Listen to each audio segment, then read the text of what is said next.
Procuremos agora fechar os nossos olhos, relaxar a nossa mente, nosso corpo e elevar os pensamentos a Deus, nosso Pai, a Jesus, nosso Mestre, rogando amparo para a reunião desta noite, quando estudamos a doutrina espírita, quando exercitamos a prece,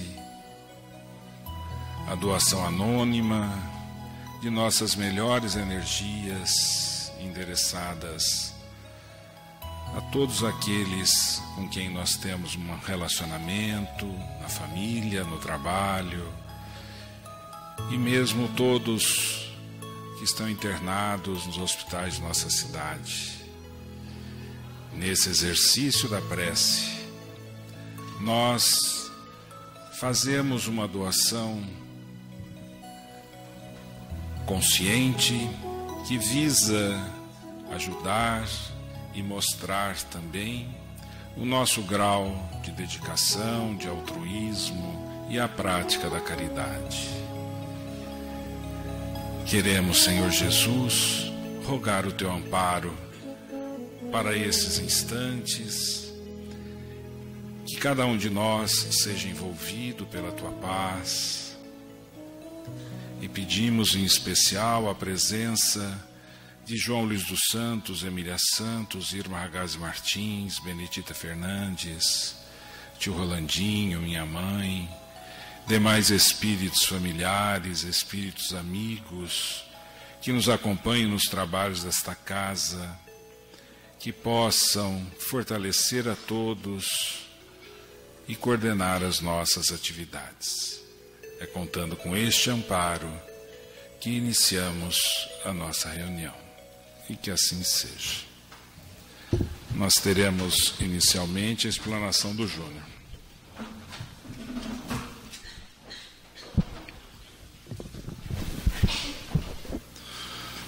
Dando sequência aqui ao Livro dos Espíritos, nós vamos entrar na duração das penas futuras. Kardec pondera se essas penas pelas quais teremos que passar, será que elas são eternas? Será que elas têm um tempo definido? Elas estão embasadas em quê? E ele nos coloca que elas estão embasadas em leis. Leis estas que estão inscritas na nossa consciência. Então, é importante que a gente entenda. A gente cometeu um erro hoje. Quando é que eu vou ressarcir esse erro cometido? No momento em que eu for me conscientizando do erro cometido, isso pode perpassar muito tempo. Por exemplo, um caso interessante que nos é contado por Humberto de Campos, no ano de 177 da era cristã, ocorreu uma recepção a um ilustre romano, e ali colocaram cristãos e junto com animais e puseram fogo para que os animais ficassem assustados e a partir daí pisassem, ficassem desesperados e fossem sobre os cristãos que ali estavam. Ocorreu uma morte coletiva.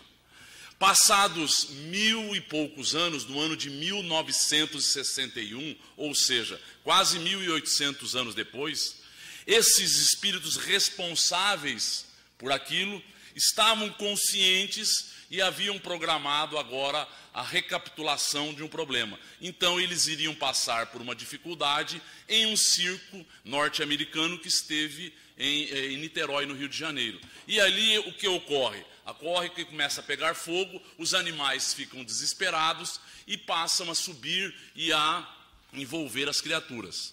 Então nós vemos que entre o tempo do erro e o tempo agora do ressarcimento, passa-se um tempo muito longo, porque depende da nossa conscientização. Porque a finalidade de nós recapitularmos não é punir-nos, não. É nos possibilitar mecanismos reeducativos, que nós aprendamos com isso. E nesse percurso, nessa trajetória, a gente tem uma oportunidade de acordar, tem uma oportunidade de ajudar. Então a gente pode reparar não apenas pela dor. A dor é o último instrumento utilizado pela misericórdia divina. Nós temos uma série de possibilidades. Então são as chamadas provas que nós não nos aproveitamos. Então a pessoa às vezes tem um problema, que é chamada, como o André Luiz nos fala, de uma dor evolução, para o espírito acordar, para o espírito despertar, é uma dor que está auxiliando a ele e ainda ele não está reparando o erro, para que ele possa despertar e desperto possa programar uma recapitulação.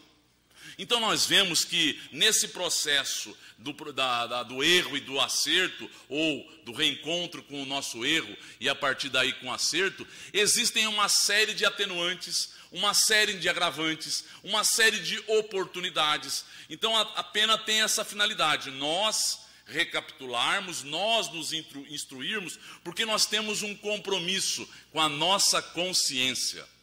Enquanto a gente não estiver em paz com a consciência, a gente não terá aproveitado a lição.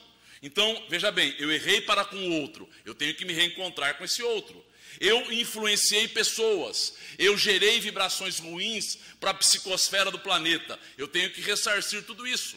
Eu tenho que agora vibrar positivamente, onde outrora vibrava negativamente. Eu tenho que influenciar positivamente, coisa que eu fazia de forma negativa. E eu tenho que me reencontrar com essa pessoa para que estabeleçamos vínculos de amor. Mas se ela não aceitar, não tem problema. Eu terei que estar nessa condição. Se ela agora for recalcitrante, se ela não quiser se aproveitar, o problema já não é nosso. Nós estamos fazendo por onde? Nós estamos indo ao encontro dela, nós estamos tentando ajudá-la. E o último degrau é a consciência. Então é importante que a gente tenha clareza nisso. A nossa consciência é algo que vai sendo o quê? Vai acrescendo valores, vai amadurecendo. Eu passo a ter uma visão diferente da vida. Eu passo a ter elementos novos, que é a educação, que o convívio, que o meio em que eu vivo através de pessoas que nos influenciam, e as leis humanas vão fazendo com que a minha consciência agora tenha valores outros. E tendo valores outros, o que acontece? Ela passa a avaliar de uma outra forma. Ela passa a ter lucidez. E quando ela tem lucidez, ela pode agora fazer petições. Ela pode aceitar o que for melhor. Porque a finalidade, se fosse antes, ou seja, eu não estou consciente, iria gerar o quê? Blasfêmia, revolta. Não é a finalidade. A finalidade é educar. A finalidade é fazer com que a pessoa aprenda, progrida, se eduque. E é isso que faz com que a gente vá, aos poucos, podendo progredir. Um exemplo interessante para isso. Judas Iscariotes, o intuito dele não foi levar Jesus à crucificação. Foi pura e simplesmente fazer com que Jesus fosse entregue a uma situação difícil e se mostrasse. Imaginava ele que Jesus fosse um homem tímido, um homem cheio de dúvidas, um homem frágil, e sendo levado a uma situação difícil, ele pudesse se mostrar tal como ele conhecia. Então, o que ele faz? Ele vai até o templo, conversa com Anás e com Caifás, que coordenavam ao templo, e faz com que ele pudesse, a partir daí, colocar Jesus em uma condição difícil. E colocando Jesus nessa condição difícil, ele imaginou que iria se mostrar. Jesus iria se mostrar, tal qual ele era, a grandeza. E o cristianismo e a boa nova iria se precipitar, iria se fazer. E Jesus, na sua realeza, que ele imaginava espiritual, iria se mostrar. Mas ele viu que aquilo foi por terra. Ele viu que ele havia se precipitado. Ele viu que Jesus tinha uma outra mensagem. Então o que ocorre? Ele vem a se suicidar. A primeira coisa que Jesus faz é visitar, após ele deixar o corpo físico, Jesus, é visitar Judas no plano inferior. Quem nos conta é Humberto de Campos. Então o que vai ocorrendo? Ele desperta, Maria vai até ele, a Judas, e ele começa agora a reencarnar no movimento cristão das primeiras épocas. E passa o quê? A ressarcir o seu erro, a recapitular aquilo que ele havia feito, mas ele tinha um drama com a sua consciência. Ele não estava em paz consigo mesmo. Então ele pede agora uma reencarnação difícil, aonde ele seria testado, aonde ele seria traído, aonde ele seria entregue como herético, e o que foi feito quando ele reencarna como Joana d'Arc. Quando ele reencarna como Joana d'Arc, ele vai liderar o exército francês, que vai preservar os cromossomos, os genes, para aquele povo receber outrora os renascentistas, os iluministas. Então ele tira uma tarefa primordial. Aqueles genes eram os mais adequados para a vinda de espíritos inteligentíssimos, queriam ajudar o planeta. Então ele tinha uma tarefa primordial. Não foi aceito, não foi entendido, foi entregue pelos franceses aos ingleses e morre na fogueira. Então o que acontece? Acontece que ele passa tudo aquilo que ele havia promovido ao Cristo, porque a sua consciência ainda não estava em paz. Então a duração da pena é: nós aproveitamos as lições, nós amadurecemos com as dificuldades ou não? Se nós não amadurecemos, se nós não nos aproveitamos ou aproveitamos parcialmente, a lição ainda não foi totalmente assimilada. Então muitas vezes está colocado no Evangelho, esse é o bem sofrer. Por quê? Porque a pessoa às vezes passa pela dificuldade e não se aproveita, fica blasfemando, fica revoltado, fica insatisfeito, fica avaliando isto e aquilo e não sabe o seguinte: nós estamos em contextos de reparação, nós somos espíritos enfermos, nós não somos espíritos que temos um passado vitorioso, não. O nosso passado é de erros, de desatinos, de uma série de situações infelizes.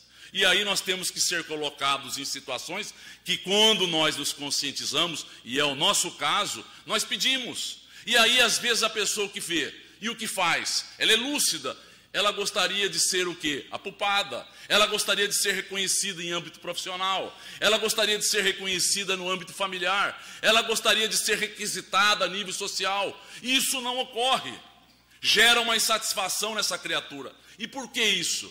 Porque outrora ela teve tudo aquilo e não soube aproveitar, e a vida está querendo levá-la a um amadurecimento espiritual, querendo fazer com que ela agora desperte para outra realidade, que não é uma realidade pura e simplesmente material. Então, as penas são transitórias, elas visam o amadurecimento do espírito. Então, quando nós nos aproveitamos deles, é isso que vem a ocorrer. Então é importante que fique claro que a doutrina espírita nos mostra que sempre nós teremos oportunidades. Agora, se o espírito não quiser aproveitar-se, estamos chegando, por exemplo, em um momento de definições do planeta. Como todos os planetas chegarão, o que ocorre? Eles serão levados a outros rincões, a outros locais. As oportunidades continuarão a ocorrer, mas em outros ambientes. Aqui nós estamos sendo conclamados agora a fazermos aferições, a fazermos avaliações, a definirmos: queremos o bem mesmo? Será que o bem é compreendido por nós? O bem como humildade, como paciência, como fraternidade, como solidariedade? Ou será que eu entendo o bem como respostas às coisas materiais? Então, é isso que está em jogo nesse momento. E nós temos que dar mostras da nossa evolução, da nossa maturidade, do aprendizado que nós temos oportunidade de receber. Então a doutrina espírita é bem clara: todos os espíritos irão acordar um dia. Passe mais tempo, menos tempo, eles irão ter consciência. Às vezes mais recalcitrantes, milhões de anos, milhares de anos. E existem espíritos que não reencarnam há muito tempo. Existem espíritos que estão há muito tempo no plano espiritual inferior. Por quê? Porque não querem se reciclar, não têm interesse em aprender, não têm interesse agora, mas eles chegarão um momento em que eles serão conclamados, como foram quando aqui vieram os capelinos. E chegando aqui, o que ocorreu? Eles eram importantes para o planeta, eles eram considerados, entre aspas, deuses. Eles conheciam coisas que o terráqueo daqui não sabia. As pessoas que aqui viviam eram rudes, eles sabiam construir pirâmides, eles sabiam desviar o curso de um rio, eles sabiam coisas, por exemplo, o terreno mais fértil para a plantação, eles sabiam tudo o que nós não conhecíamos e, consequentemente, eram considerados deuses. Aprenderam, foram solicitados, foram requisitados, puderam dar mostras e progrediram. Então é dessa forma que nós temos que compreender. As oportunidades são incessantes. Um espírito mais amadurecido se aproveita antes das oportunidades. Um não se aproveitará amanhã. No livro Ação e Reação, André Luiz nos relata um caso interessante. Eles estão diante de uma dívida expirante, uma dívida que estava se findando. E eles vão visitar com o instrutor Silas André Luiz vai àquele local e vê que ele está ali como um indigente em um grande hospital. Um indigente agora vivendo um processo de tuberculose pulmonar. Então ele vivia, os bacilos envolviam, as golfadas de sangue ali existiam. Ele estava nos últimos instantes da sua vida. Era um processo agônico, ele estava agonizando. E ali André Luiz mostra, conversemos com ele mentalmente que ele vai responder. Pergunte a ele, fala a Hilário Silva e a André Luiz. E eles perguntam, qual é a religião do senhor? Eu sou católico romano. O senhor teve família? O senhor teve amigos? Os únicos amigos que eu tive foram os meus pais. Eu tive um irmão, ele redarguindo mentalmente, respondendo mentalmente. Eu tive um irmão que teve muitos problemas comigo. Ele me levou a uma situação difícil. Eu fui internado em um manicômio, apresentei-me a ele posteriormente, após sair desse local, e ele me enxotou da sua casa. Eu fui trabalhar como vigia noturno. E vivendo diante das dificuldades de clima, eu vim agora a ter esse problema da tuberculose pulmonar. Mas o senhor está revoltado? Falou, de forma alguma. Eu imagino que o meu irmão é mais infeliz do que eu. Eu estou em paz com a minha consciência. O meu irmão vai ter que se encontrar com o que ele realizou. Mas eu o perdoo. Hilário Silva, nesse momento, começa a chorar. Vê que é um espírito humilde, um espírito que está ali passando por uma dificuldade, sem revolta alguma, sem medo e sem blasfêmia. E aí Silas começa a mostrar por que ele está passando essa situação. Num passado não tão distante, ele teve dinheiro, ele teve posição. O pai e a mãe dele deixaram uma herança muito grande, deixaram ele com um irmão. O irmão que era um menino que tinha problemas, que ele teria que criar essa criança. Era um menino que tinha problemas mentais e emocionais. O que ele faz? Ele coloca essa criança no subsolo, no porão do castelo. Ele morava numa grande casa e dava saraus, festas, recepções e gastou todo o numerário dele. Chegou o momento que ele precisava do numerário do irmão. E o que ele faz? Ele faz com que o irmão fosse levado agora ao relento para passar problemas. E o irmão, forte fisicamente, não era envolvido por doenças. Até que ele dispensa 2 escravos que trabalhavam com ele. E ele vai até o irmão e faz com que o irmão morra agora com umas facadas no peito. E ele fala que foi os escravos que ali fizeram. E Silas diz... O grande problema dele, quando chegou no plano espiritual, após ter passado em planos inferiores, a grande petição dele era ressarcir esse problema. Ele está expirando esta dívida. E tudo que ele promoveu ao seu irmão, que o perdoou, ele terá que passar agora junto ao outro, que será inclemente, tal como ele foi. E assim ele passou dificuldades. A pena dele estava expirando porque ele estava levando a bom termo. Ele estava agora sabendo utilizar-se de todos os desacertos, construindo novas paisagens e novas opções de vida. Que nós entendamos que as oportunidades estão colocadas adiante de cada um de nós. E que Deus ampare a cada um.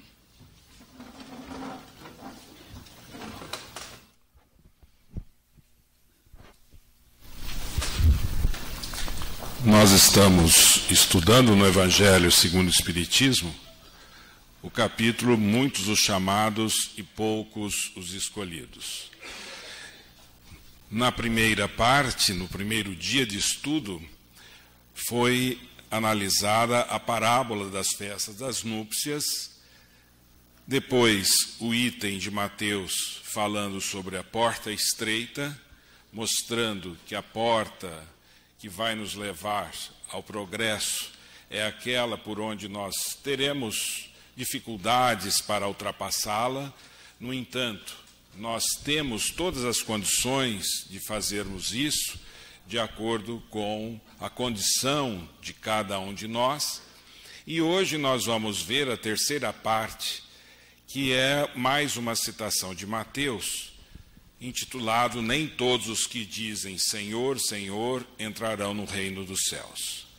E aí o Cristo, no Sermão do Monte, ele fala exatamente isso nesses versículos de 21 a 23. Nem todos os que me dizem Senhor, Senhor entrarão no reino dos céus. Apenas entrará aquele que faz a vontade de meu Pai que estás nos céus. Muitos nesse dia me dirão, Senhor, Senhor, Não profetizamos em teu nome? Não expulsamos em teu nome o demônio? Não fizemos muitos milagres em teu nome? Então lhes direi em altas vozes: afastai-vos de mim, vós que fazeis obras de iniquidade. Quando a gente lê esses versículos de Mateus, a primeira coisa que nós precisamos fazer não é ler de uma forma estanque, de uma forma isolada. Nós precisamos, para entender o Novo Testamento, nós precisamos avaliar as condições e quando ele foi dito, quando essas palavras foram ditas. E o Cristo, no Sermão do Monte, que Mateus divide em 3 partes, na terceira parte, ele inicia dizendo: não queirais julgar para não seres julgados. No item 7, pedi e dar-se-vos-á, buscai e achareis. No 13, entrai pela porta estreita. No 15º, guardai-vos dos falsos profetas.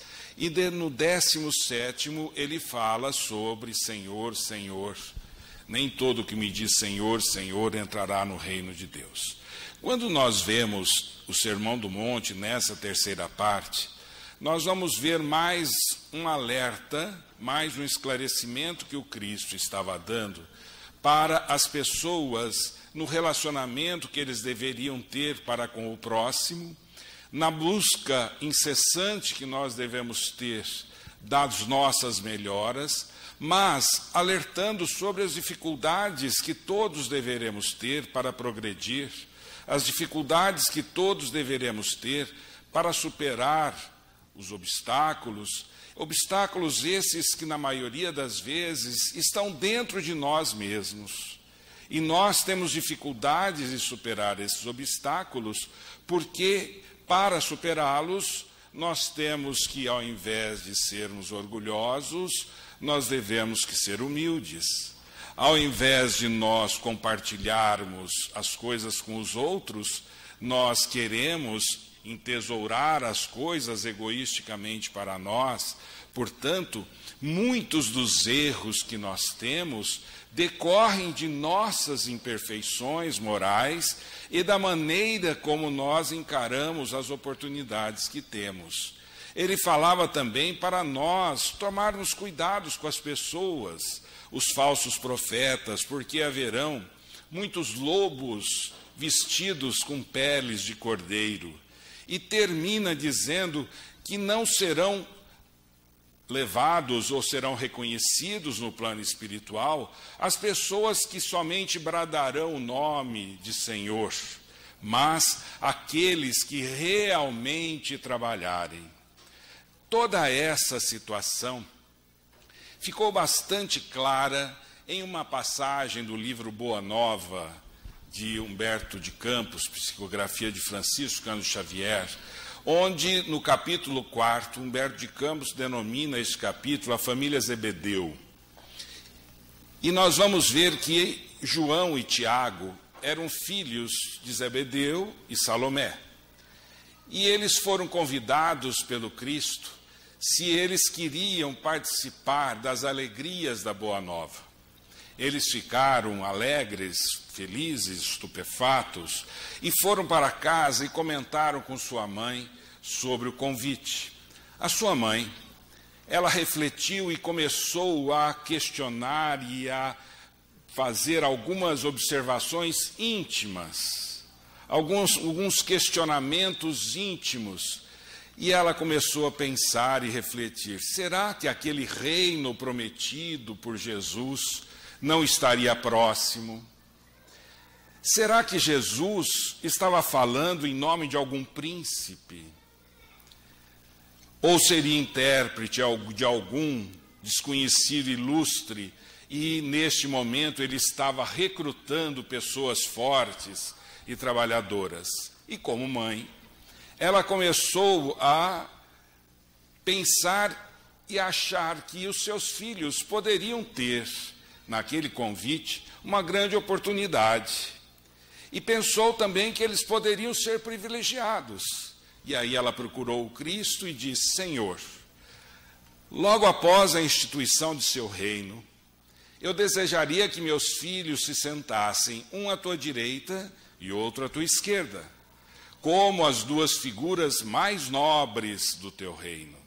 Vejam a interpretação que tinha aquela mãe, querendo o melhor para os seus filhos, mas ainda imatura e não compreendendo o que seria o reino que Jesus estaria instaurando aqui na terra. E Jesus olhou para aquela mulher, sentindo a sua ingenuidade, e disse: antes de tudo, é preciso saber se eles quererão beber do meu cálice. Beber do cálice significa compartilhar de todas as alegrias, mas também de todas as dificuldades que eles deveriam encontrar na jornada de divulgação da Boa Nova. Nós vamos ver que essa interpretação é uma interpretação puramente humana que Salomé teve, onde ela queria que seus filhos fossem privilegiados, porque estavam sendo convidados para serem discípulos de Jesus. Nós vamos encontrar em um outro livro chamado Afinal, Quem Somos?, de Pedro Granja, no capítulo nono chamado O Catolicismo, uma história do catolicismo, da implantação do catolicismo na face da terra. E ele começa dizendo: em suas origens puramente evangélicas, a história da Igreja Romana deve ser considerada a partir de Pedro, em 42, e mais seus dois sucessores imediatos, os dois papas que seguiram Pedro, Lino e Clemente, pontificada por um caráter espiritual durante o primeiro século da sua existência. Esta era a característica da Igreja Romana, que era levada para o povo de uma forma bastante espiritual, bastante amiga. Nesta época, a igreja era caracterizada pela ordem, pela fraternidade, pela tolerância e harmonia entre os colaboradores. Superpunha-se aos interesses materiais dos impérios, dos governos e das sociedades, que os homens passaram a ver nela uma grande força disciplinadora do mundo. Então vejam que esta era a imagem da igreja logo no seu início, até mais ou menos o século II, início do século III. No entanto, com o passar do tempo, todos esses valores espirituais acabaram sendo desprezados. E fala Pedro Granja, desprezando o governo espiritual pelo governo temporal, infiltrou na igreja o vírus da ganância, do mando e da posse. E aí nós vamos encontrar toda uma situação bastante constrangedora que aconteceu nos séculos seguintes, chegando no século XIII, com a grande corrupção, com o grande problema, a grande derrocada da igreja, que foi justamente a venda das indulgências. Então vejam, se Salomé estava querendo o privilégio para os seus filhos, por eles terem sido convidados, independentemente das condições que eles estavam, a partir desta corrupção, uma outra visualização totalmente materialista das coisas da religião, quando os homens, com suas imperfeições, passam a tomar conta desta situação, e aí então passou a se vender indulgência, vender perdão das faltas dos homens. Vejam que refere-se às indulgências, são abusos cometidos pelos membros da Igreja Católica, e os primeiros registros remontam ao século XIII, sendo que essa prática persistiu na Igreja até o século XVI. Nós tínhamos na Igreja até mesmo os profissionais perdoadores, aqueles que falavam: assim que uma moeda tilinta no cofre, uma alma sai do purgatório, com coisa que eles podiam garantir para aquela pessoa, que ela seria liberada de todos os erros cometidos somente pelo fato dela ter dado uma esmola, ter dado uma contribuição para a igreja, que se chamava então indulgência. Nós vamos encontrar que este fato fez com que houvesse a revolta de algumas pessoas, e este personagem, que é Martinho Lutero, que segundo Hermínio Miranda é a reencarnação do apóstolo Paulo, ele faz com que haja a reforma da igreja, e ele chama essa reforma como um protesto, por isso que ele chama de reforma protestante, e elabora 95 teses para que então pudesse ter uma modernização, uma maneira diferente de ver as coisas da igreja. Assim, em 1517, o Papa Leão X, ele oferece indulgências para aqueles que dessem esmolas para reconstruir a Basílica de São Pedro em Roma.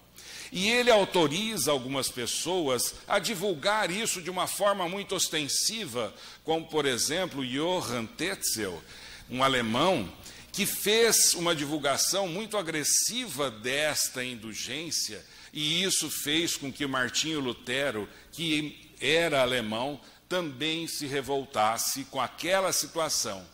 E ele dizia que, embora não negasse o direito do Papa ou da Igreja em conceder perdão e penitências, ele, Martinho, não acreditava que dar esmolas seria uma boa ação, mas um ato semelhante à compra de indulgências e perdão das penas temporárias. E ele, então, era totalmente contra esse fato de se comprar o perdão de seus erros por meio de uma doação monetária.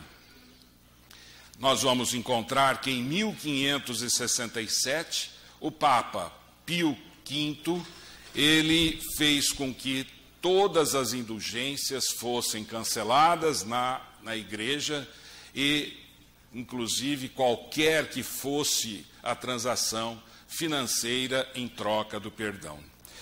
Tudo isso é para mostrar que muitas pessoas ao longo da história acharam que só pelo fato de terem uma determinada situação de convite, como por exemplo Tiago e João, ou uma situação financeira, como por exemplo essas pessoas que compravam o perdão da igreja por troca de alguns tostões, tudo isso é uma maneira exatamente fria e material de se ver algo muito sério.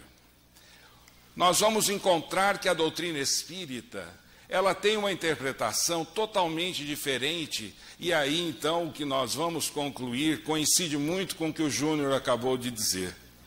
Onde a doutrina espírita, ela fala nas sucessivas encarnações, justamente para que nós saiamos da animalidade, onde nós saiamos dos erros e das imperfeições, para entrarmos de uma forma evolutiva, gradual, no sentido da angelitude, no sentido do progresso. Isso somente se fará por meio das sucessivas encarnações, das diversas experiências que eu terei, e não pela compra de um perdão. Todos nós temos erros. Se não tivéssemos erro ao longo das nossas existências, com certeza não estaríamos aqui. Todos nós temos erros. Estes erros, de forma nenhuma, serão perdoados ou esquecidos, porque nós somos assim ou assado, temos esse valor ou aquele valor. Todos nós teremos esses erros cometidos, superados, por meio do sofrimento, por meio das dificuldades que nós vamos ter, convivendo muitas vezes com desafetos, onde as antipatias gratuitas se aparecem à nossa frente. Então nós vamos ver que o espírita, ele entende essa situação justamente porque ele visa a transformação moral. E ele deve se esforçar por dominar as suas más inclinações. Não pensem que todos nós que estamos aqui, todos nós que aqui falamos, nós somos bonzinhos e se vocês fossem videntes, nós teríamos uma auréola de santo. Não, todos nós temos as imperfeições.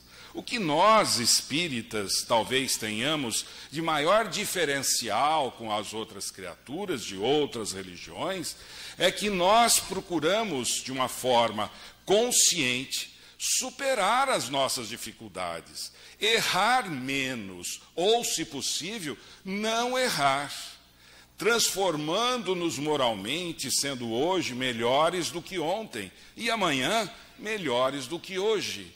O que nós precisamos é entender que hoje nós estamos em um desequilíbrio ainda, onde as imperfeições morais, os erros cometidos em outras ou nesta encarnação, pesam bastante. Mas nós precisamos ter força e determinação para que o avanço moral, a superação de todos esses erros comecem a pesar na nossa personalidade e a gente, pelo menos, equilibre isso em um primeiro momento, em uma primeira situação, para depois a gente conseguir fazer com que o progresso se estabeleça de uma forma natural. Epícteto, que é um filósofo grego que viveu como escravo em Roma na era de Nero, ele já falava: o progresso moral não é um privilégio natural das elites, nem é adquirido por acaso ou por sorte, mas através do trabalho de si mesmo, diariamente. Então não adianta ser bonzinho hoje, se eu fui bonzinho hoje, então amanhã eu não preciso ser tão bonzinho. As coisas não são dessa forma. Nós precisamos buscar a regularidade, o equilíbrio das nossas ações, para que a gente possa trazer de uma forma espontânea, de uma forma natural, as virtudes para dentro de nós. E quando a gente busca mais uma vez o Evangelho, está ali no capítulo Buscai e Achareis. Nós não devemos acumular os tesouros na terra, onde a ferrugem e os vermes os consumirão e onde os ladrões os desenterrarão e os roubarão. Nós devemos acumular os tesouros no céu, onde nem a ferrugem nem os vermes os consumirão e onde os ladrões não penetram nem roubam, pois onde está o seu tesouro, também está o vosso coração.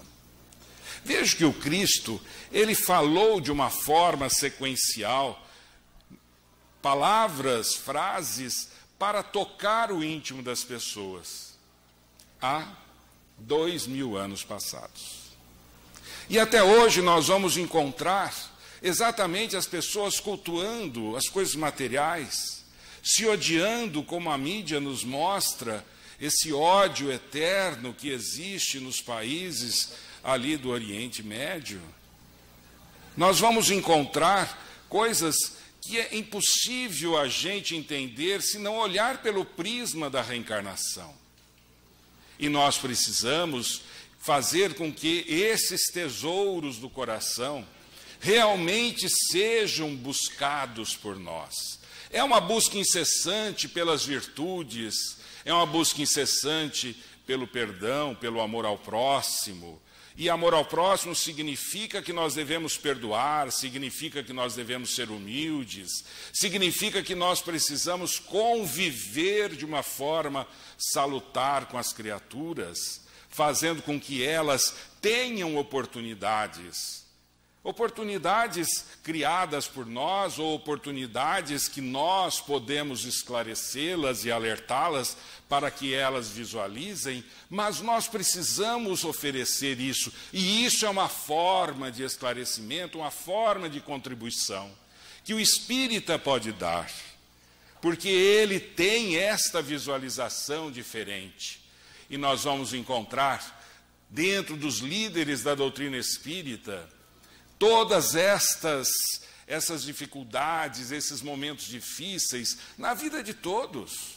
Allan Kardec, ele não foi um privilegiado.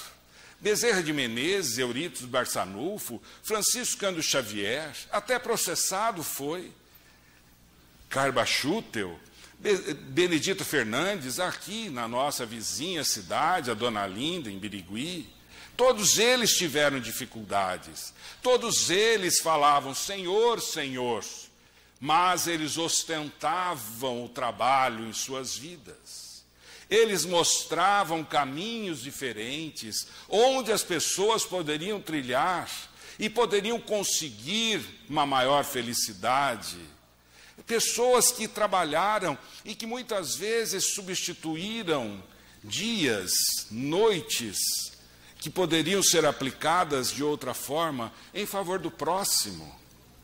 Assim, o trabalho é a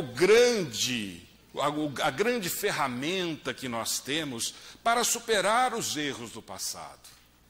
Não é comprando perdão, isso não existe somente em mentes extremamente obtusas, em que a ignorância ainda graçava, é que poderia acontecer isso. Somente mentes oportunistas acham que nós ou que as pessoas podem ter privilégios no plano espiritual.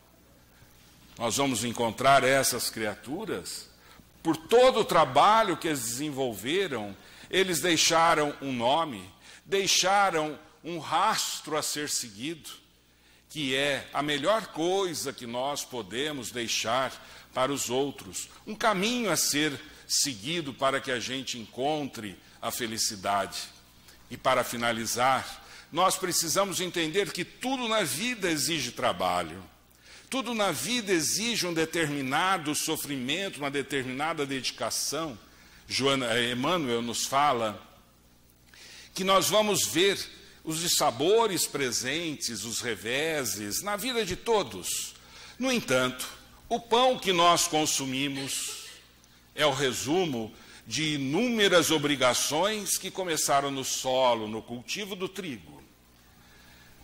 A vestimenta que nos agasalha é o remate de longas tarefas iniciadas de longe com o preparo do fio. O lar que te acolhe foi argamassado com o suor dos que se uniram para levantá-lo. A escola que te revela a cultura guarda a renunciação de quantos se consagraram ao ministério do ensino. E o livro que te instrui custou a vigília dos que sofreram para fixar em caracteres humanos o clarão de ideias nobres.